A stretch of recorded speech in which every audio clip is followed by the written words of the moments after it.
What's up, everyone? How's it going? Sharkquito here. I'm going to talk through something called the Invincible comp, some of the factors that go into it, some of the servants you can use, the potential of it, and how to optimize it if you do seek it out. So the Invincible comp is what it sounds like. Once you get it going, unless your buffs get stripped, you will not take damage. There's some great gameplay videos by Plushy Mistress out there. I'm not aware of any guide out there on like how to actually set it up and talk through it and like what it means to go through it all. So the centerpiece of the Invincible comp is Castoria. As you can see, my JP account here has 3 members of the Invincible comp on hand. There are other ones that you can seek out though. Among them are Merlin. So we have a Merlin here. We could pop him in there. Even Jeanne d'Arc. I've seen Jeanne d'Arc work as well. And I'm sure there's probably a way you could get Tamamo to work. I'm not 100% on that, but there probably is a way. The reason they matter, especially Himiko, Morgan, Castoria in like an optimal lineup, is because of Overcharge for Castoria. That's the linchpin for the entire comp. So what you want to do is keep stacking up overcharges so that you have the maximum amount on Castoria's NP that you can have. The great thing about Himiko and the great thing about Morgan both is that they provide overcharge. On Himiko's NP, it increases the party's buster performance for 3 turns. It also increases the party's overcharge by 2 stages for 1 time over 3 turns. And buffs the party's critical damage. The big part there for the Invincible comp is obviously the party's NP overcharge going up by 2 stages. And this is Morgan. Morgan's got a really deep NP anyway. She increases her own damage against Round Table Knight or Fae enemies first. She deals damage to all enemies, inflicts curse status with 1,000 damage for 5 turns to them, and then she increases the party's overcharge by 1 stage for 1 time over 3 turns. Between her and Himiko, you already have triple overcharge baked in. So as you can see here, I have Morgan, I have Himiko, I have Castoria, they're all ready. You don't really need to worry about the append skills. Honestly, if you have the right combination of CEs to get things going earlier, that's fine. Otherwise, you can kind of eat a turn if you have Merlin in there using his Invincible. But as long as you have some combination of the required servants to make this work, you're not going to have any problems. One thing to note about this, a big difference between Morgan and Merlin, obviously, is going to be that there is a damaging NP on the field with Morgan, and there is not one with Merlin. So with Merlin out there, you're really trying to plan out your buster crits with Himiko. Because of her kit, her NP, and her skills, and Merlin's 3rd skill, you can absolutely detonate a buster crit with her. With Morgan, it's going to be a little bit more sustained damage due to not only her NP, but her 1st skill being a battery. She'll have access to that NP a little bit more. 2nd skill as well. And then her 3rd skill is a very cool Star Bomb plus Guts plus Star Gather. It's got a lot on it, and it allows her to become a crit machine for that turn. So let's go into this node.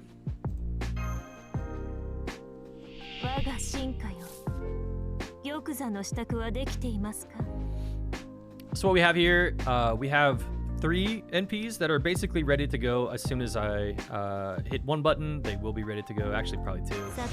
I don't want to use Castoria's battery yet. So we'll go ahead and just get them going right off the bat.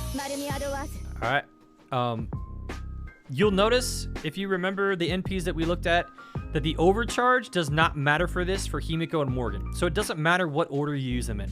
Himiko's overcharge is critical damage. Morgan's is damage against human attribute, I think. Because of that, it doesn't really matter which order you take these in. And so because of that, if I use Morgan's NP first here, there's a decent chance that she kills, even though she's only NP 1. We're going to go ahead and take that chance because she will still, as you'll see, provide value on the overcharge. So we're going to go ahead and do this right down the line. Now, based on what we know of overcharge, me using Castoria 3rd gives her 300% anyway.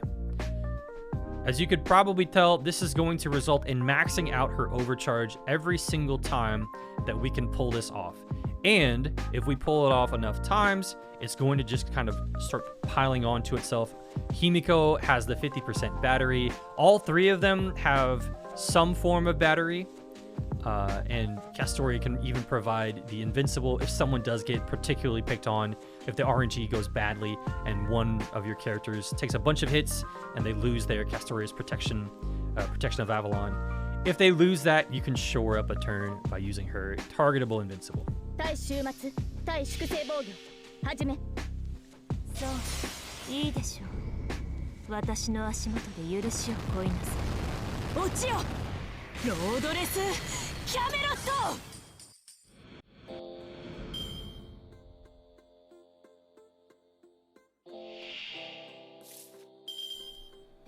So as you can see, it did kill, but she also provided her overcharge benefit anyway.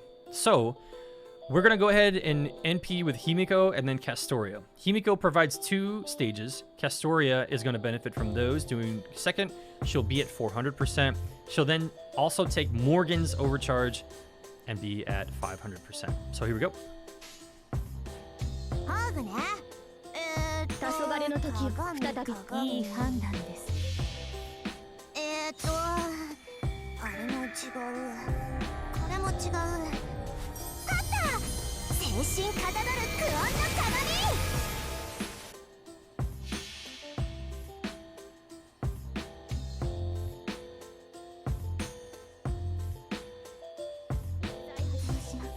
罪の都最後の竜は我が胸に集う円卓の守護者たちラウンド・オブ・アバロンモルゴース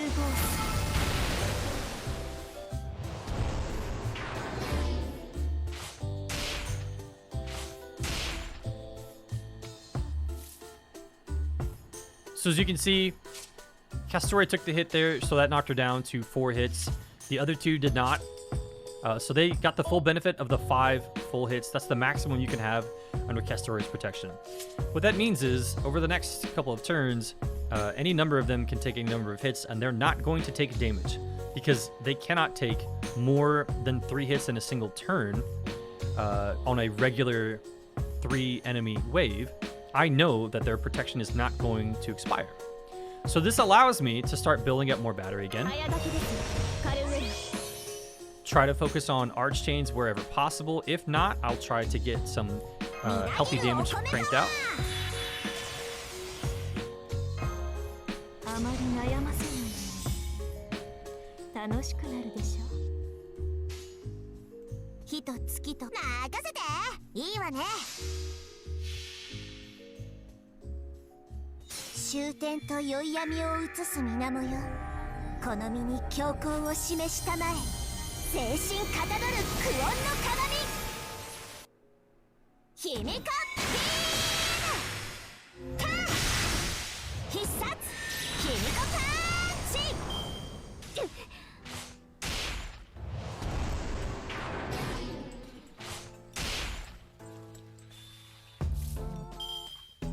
So something else you'll notice about Himiko, she still has that overcharge, and she has stacked it on to Morgan because Morgan's MP went first earlier, and she's still got one on Castoria as well.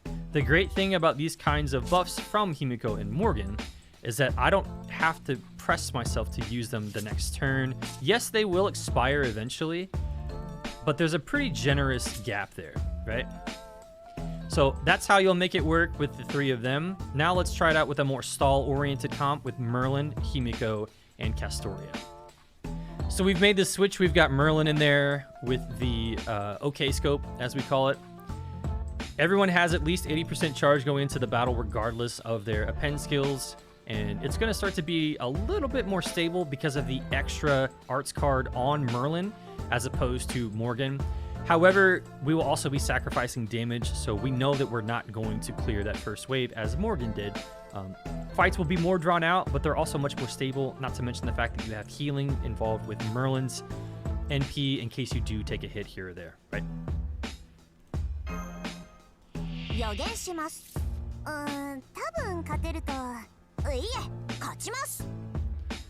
So right off the bat, again, we'll use this nice and easy. One thing to keep in mind, it did not matter about the overcharge last time because Morgan and Himiko were both going to provide it to Castoria, and Morgan was going to clear the wave anyway. So we knew that her buff was going to be on Castoria. The difference here is that Merlin's scaling is going to be with critical stars. I probably want him to go second if I'm looking to hit the buster crits sooner rather than later. But if not, it doesn't really matter either way which one goes first between Merlin or Himiko.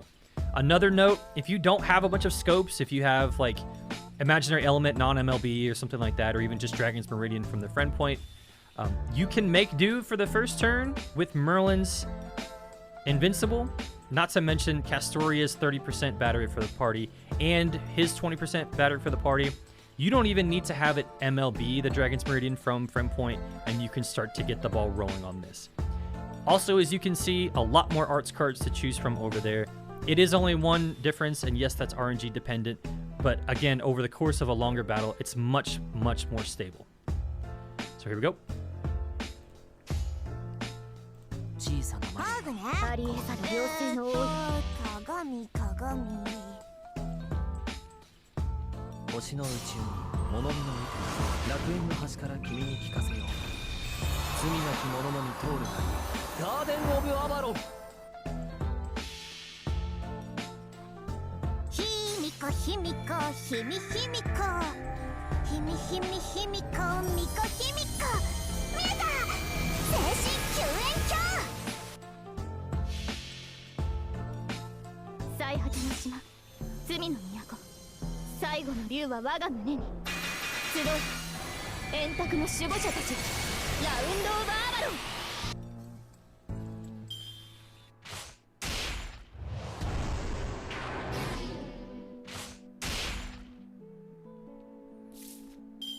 Now, as you saw on her NP, we got to 500% overcharge anyway.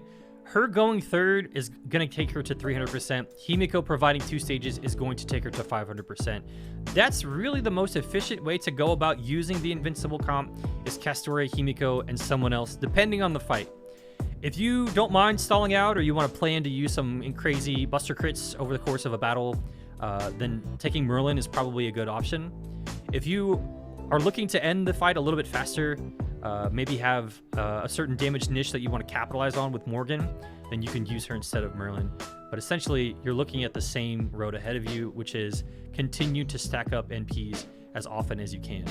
One of the most important things to do is to use Castoria's second skill as early as you can. It doesn't matter who it gets used on, so long as the arts cards keeps flowing. I'm going to use it on her. Depending on your RNG, you may get to a point where you have to only have 1 or 2 NPs in a row with her. It could be Merlin and her, or you might even have to just use hers, right? Because of that, it's nice to get her NP going first priority out of everyone else's. However, Himiko having a 50% battery on her third skill definitely helps. You don't need to prioritize her at all with the arts cards. 2 arts chains, even if they're the first card, even if there's NP gain debuff, there's really no concern whatsoever about getting her back so long as that third skill is ready.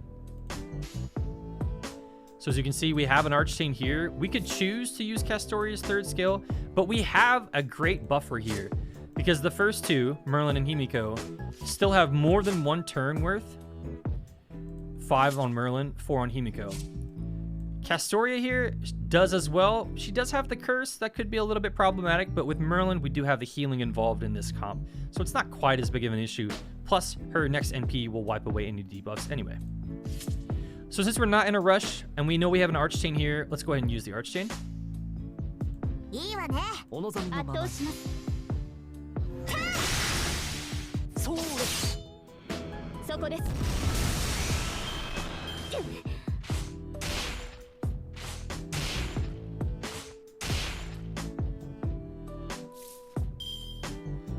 So this turn, we don't have an arch chain, but what we do have is a pretty comfy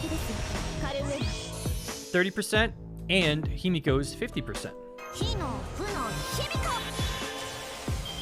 So we're ready, and now we can start to use some of our offensive skills as well.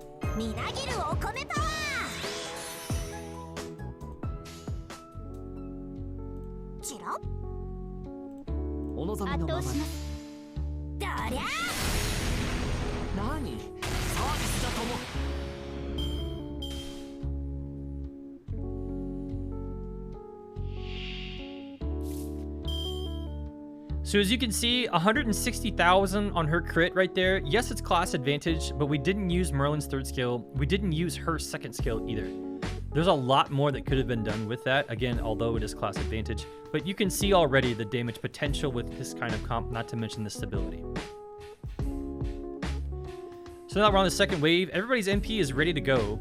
Technically speaking, we could stall another turn using Merlin's Invincible.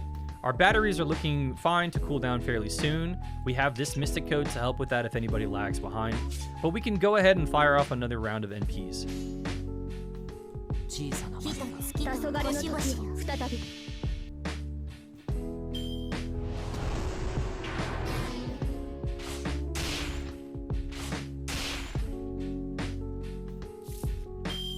So once again, we hit 500%. The damage taken from Castoria's previous debuff is largely negated, if not completely gone at this point.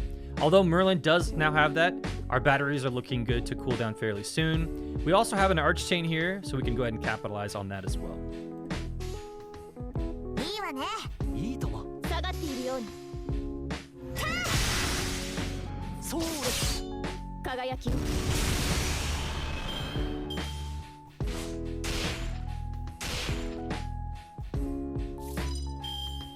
One thing that you can do if you start to get a little bit fidgety or a little bit skittish, maybe you're reaching a wave and you've got only one enemy in front of you, and you really just want to get this thing taken care of, right?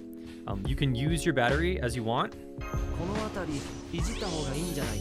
Get that cooldown coming off again. But then from here, I can go ahead and take out this enemy. I don't need to worry about using, for instance, the Himiko Arch, the Castoria Quick, the Himiko Quick for maximum NP gain. I can go ahead and just use a Himiko Buster card and try to take out this enemy as quickly as possible, move on to the next wave. So we're going to go ahead and do that.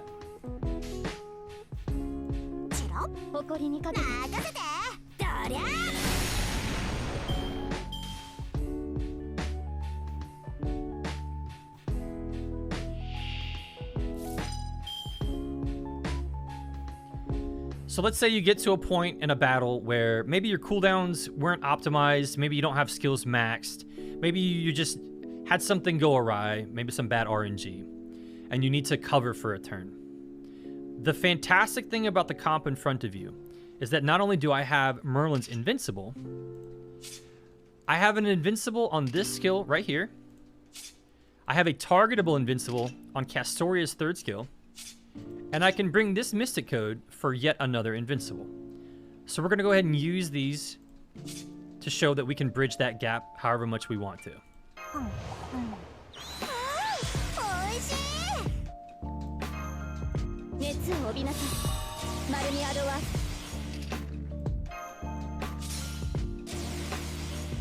So I now have one turn of Invincible across the board. I still have Merlin's Invincible. If I really wanted to, I could drag this out for 2 more turns, and as long as they don't have Ignore Invincible or again Buff Strip, I'm safe.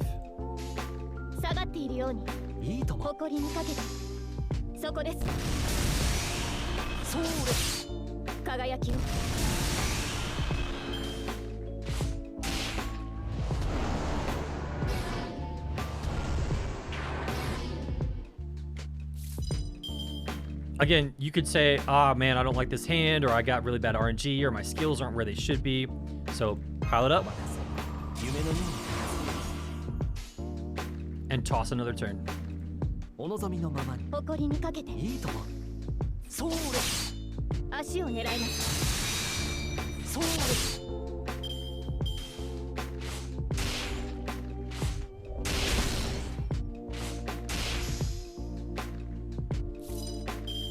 Now, as you can see, the battery cooldowns are pretty reasonable across the board. I could use cooldown reduction on Merlin to get his 20% back right now.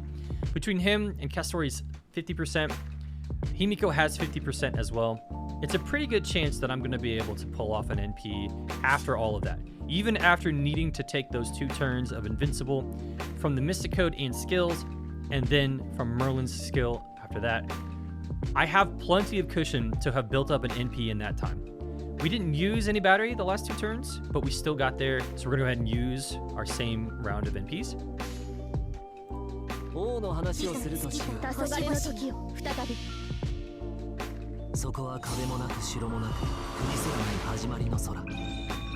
魂のありかを見せようか。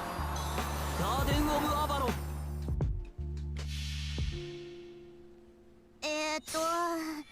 あれも違う、これも違う。あった！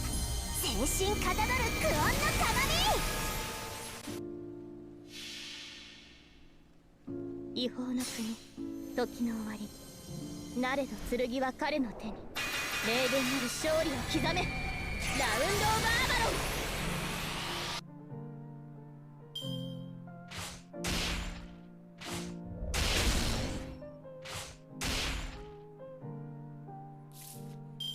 Now at this point, you might be getting a little bit long in the tooth. Maybe you are fighting a single target enemy and you're thinking to yourself, you know what, I think I can probably wrap this up pretty soon.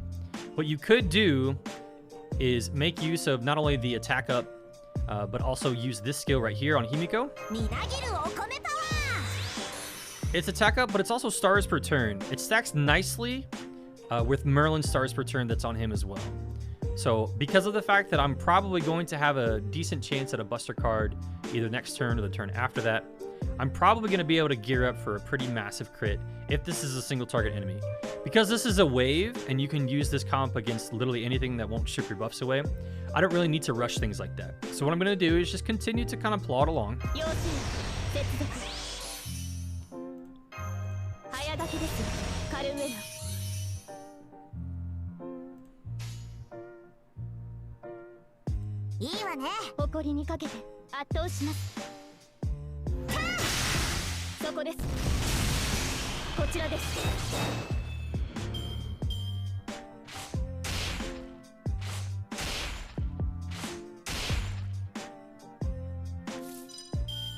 Now, despite not seeking out cards that were going to give me the most stars last turn, I still was able to rack up 31 stars between Himiko and Merlin.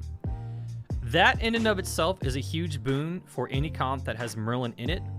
Merlin and Himiko together is a pretty elite buster crit team, but in this team right here, it allows for massive flexibility because as you can see, I'm probably going to get some crits off of these arts cards. I still have one more turn of Castoria's protection left. Merlin has 4 hits left. She's got 4 hits as well. Castoria is down to 1 hit though. So if I really wanted to shore things up, let's say I didn't use the Invincibles from earlier, I could make sure to use them here.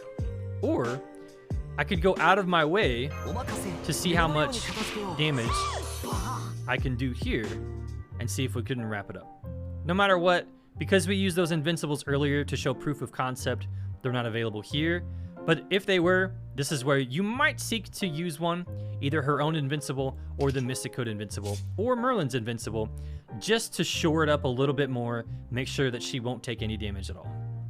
I also could use a Himiko NP here if I really wanted to. That would be really inefficient on the battery. I'd be wasting 40% battery. But it's something I could do to rack up even more critical damage, hit with that quick card, and perhaps with Merlin's arts card as well. What we're going to do is stay the course. Everything's fine for now.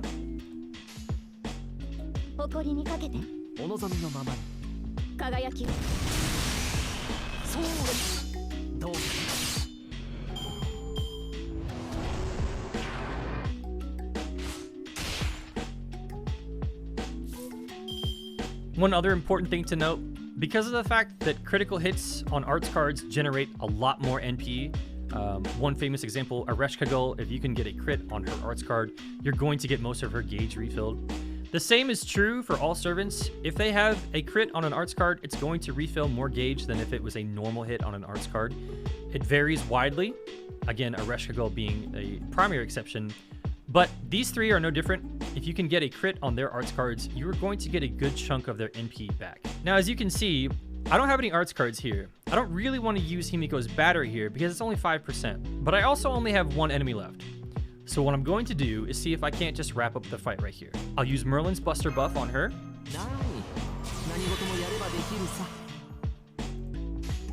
And I'll go straight into attacks.